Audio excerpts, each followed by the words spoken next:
Greetings, anime ass and cartoon fanatics. Yerlow here with a new setup. Apologies if the video is bad and the audio is bad and the lighting's bad because this is my first time really doing this and I only have is, your typical house lights to work with. But I decided to do something different for today's episode because today is a very special occasion. You see, it's April and the spring season in anime is just around the corner. And there's one particular anime that everyone seems to be excited about. And that's, don't tour with me, Nagatoro.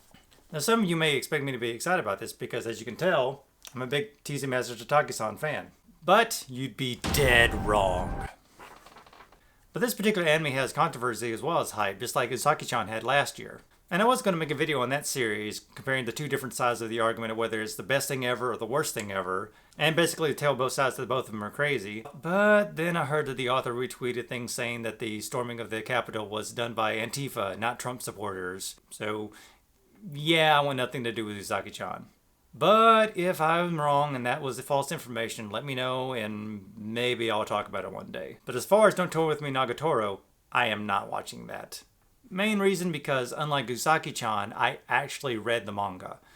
Well, I skimmed it online through illegal sources. And before anyone gets me on that, I don't normally do that. Normally I am very against reading manga online illegally. But I did it for this one for one simple reason. I heard there was controversy on this anime, and I also heard that it was ecchi, and I'm not really into ecchi. So basically, I skimmed through it just to see how bad the ecchi got. But honestly, the ecchi part of the manga is not the worst thing of it. Unlike Teasing Master Tataki-san, this wasn't playful or loving type of teasing.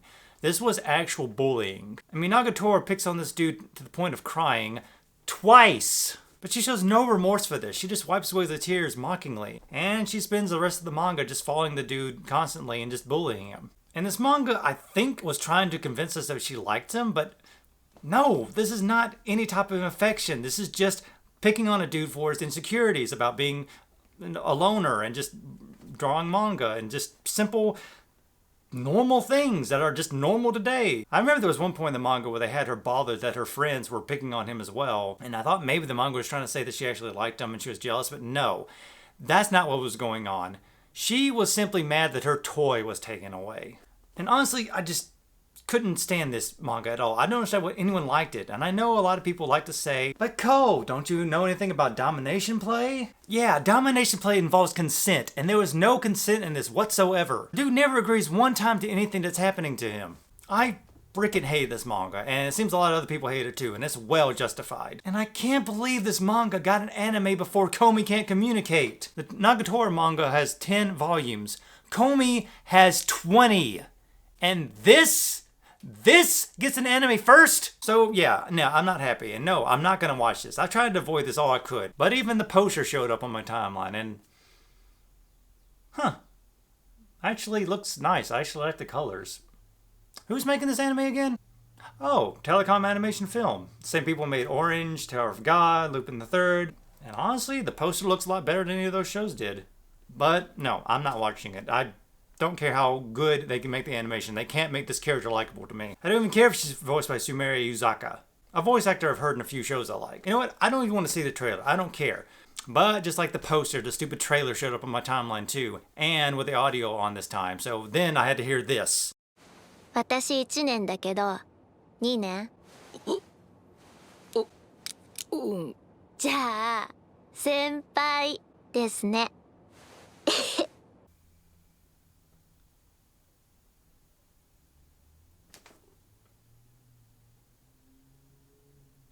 I don't recognize that voice. Like, I've not heard all of Sumeri's work, but I've heard a few. Konomi from Iwa Kakaru. そろそろ部活決めないと Tao from Sinew Girl. ちょっと今の声は一体 Maya from Myriad Colors Phantom World. 春彦くんは朝起きたらこうなってたんだよね And everyone's favorite, Dekamore. やはりモリソナーの言葉にその腐れ切った心が浄化されているですね厳重どもの嫌がらせには屈しないわ And that right there. 私1年だけど2年 That doesn't sound like any of them. I mean, maybe there's a character she voices that it sounds more like that, but of all the characters I've heard, that was the last sound I was expecting to come out of this character. And then this happens. ですね Why did that sound like that? Y'all heard that too? That laugh sounded like it came at the back of her throat, like she was coughing up something. And don't get me wrong, I'm not trying to make fun of the voice actress. I know she's probably done plenty of voices, and wear and tear goes on your vocal cords over time. But that just sounded so weird to me. And why did that sound pleasant? Am I crazy? But that sounded kind. That sounded pleasant. That sounded inviting. And I was just perplexed by this voice. So I watched the entire trailer. And even though it was showing me things I saw before in the manga, some of the mean scenes that she did, even times when her voice was sounding like it was trying to be menacing, it sounded nice. これからよろしくね、先輩. And I sat with this trailer forever, just confused. And then eventually the second trailer came out, so I watched that too. And I saw more scenes from the manga that I remember. And again, as much as my brain was trying to remember it as meanly as I did, something was off. So I went back and reread the manga. When I say that, somewhere halfway in the process of reading the manga again, I realized that the translation may not be the best thing to go by because they would use a particular homophobic slur. So over time, I was able to find a copy of this manga with the translation that you would see in like America. And I was reading this manga so differently this time. So in our first scene, a guy walks into a library to study when, to his surprise, a group of girls is already there. He keeps to himself and tries to study quietly, but his bag falls to the ground and out spills his manga he drew at home. The girls laugh and mock at his work while he just tries to stay calm and wait for them to stop and leave. They do, however, one stays behind, none other than Nagatoro herself. And then we have this shot. I have no memory of this shot. First time looking at this manga, I remember her immediately and aggressively attacking him verbally with every insult and making him cry heavily. But I read this differently now. She seems pensive and really studying the manga. 私1年だけど、2年? じゃあ、先輩ですね。 She then reads the manga out loud with gusto and enthusiasm, and the dude is clearly feeling awkward, but seems to start smiling. Nagatoro then states that she guesses the main character is supposed to be a self-insert character. And then she gives her first insult, that he is nothing like his character. She shows him one page where the hero makes a loving gesture towards a woman in the story. Nagatoro tells this dude to try that on her. He makes an attempt, but backs out the last second. That's where the manga starts to resemble more what I remember it being. She lays on thick her insults, calling him a pathetic virgin who couldn't pull off something the hero did, even calling him disgusting while pinning him against a bookcase. And this is where he starts crying and, wait, that's the extent of his tears? Like, yeah, he's technically crying, but this feels so light compared to what I remember. Nagatoro then wipes his tears with her handkerchief, still sporting that evil grin.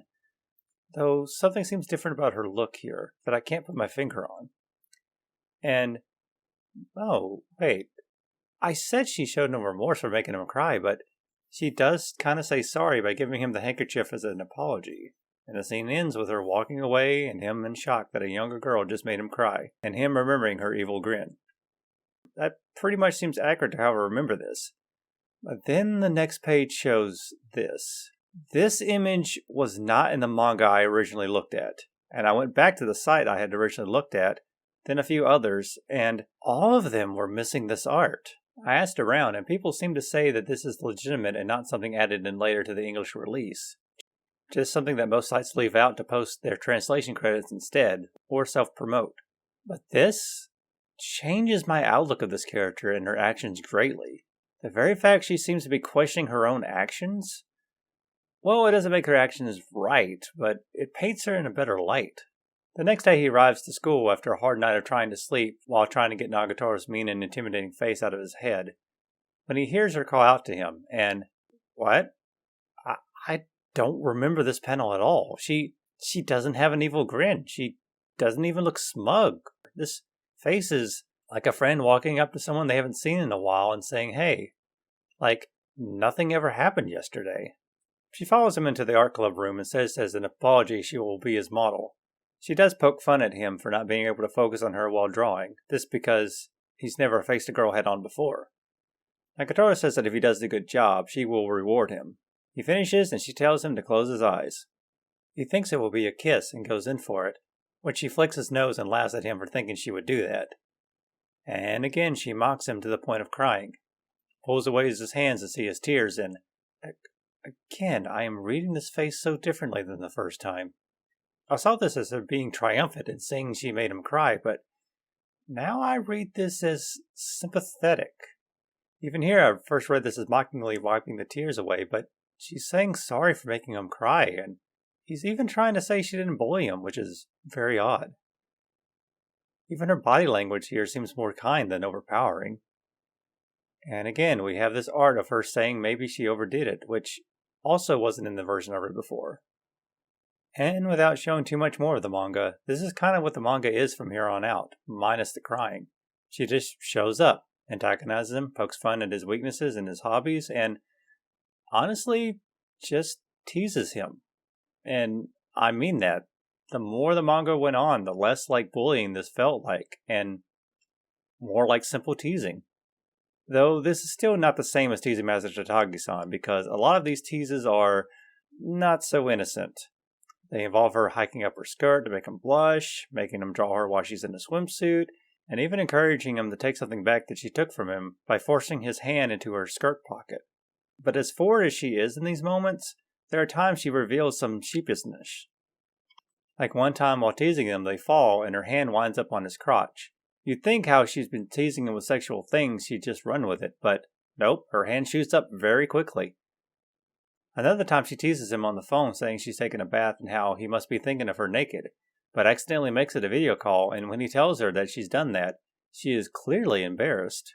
But the most telling moments that paint her so differently than from the first time reading are from the lunchroom scene and the hit me with your combat scene.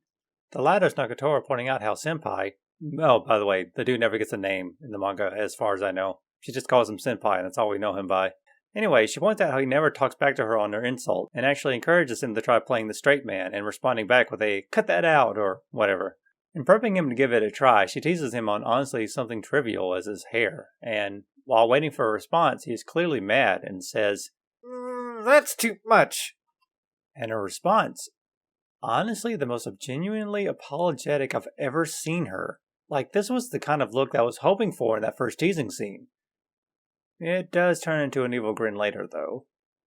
Now, the lunchroom scene is when Senpai has no choice but to sit with Nagatoro and her friends, who all bully him after Nagatoro drunkenly says that they are going out, which her friends, of course, know isn't true.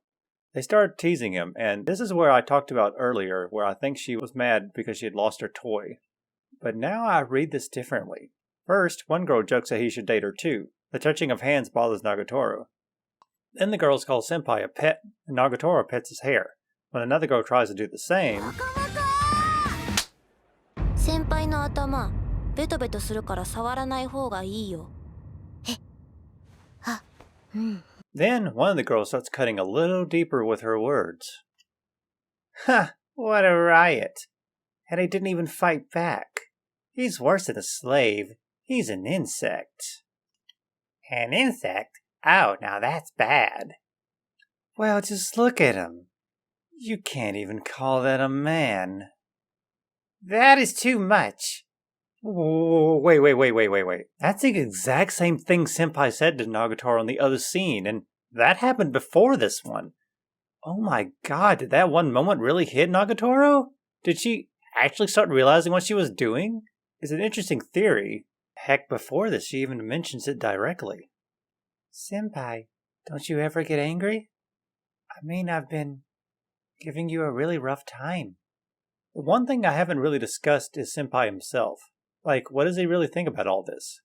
Well, I do think he hates being bullied. His inner dialogue mentions a history of being bullied and how he'd handle it, and how he got to the point where he couldn't even remember the faces of his bullies. All except Nagatoro. He even has a random dream where Nagatoro accompanies him in the fantasy world in a cat costume. The dream does end up revealing that she's a villain, though. However, much later he is drawing his manga, and somehow it plays out in his dream where suddenly he's drawing her into the story in that cat costume. He also adds her friends, which try to coax him to join them when Nagatoro jumps in front of Senpai, defending him.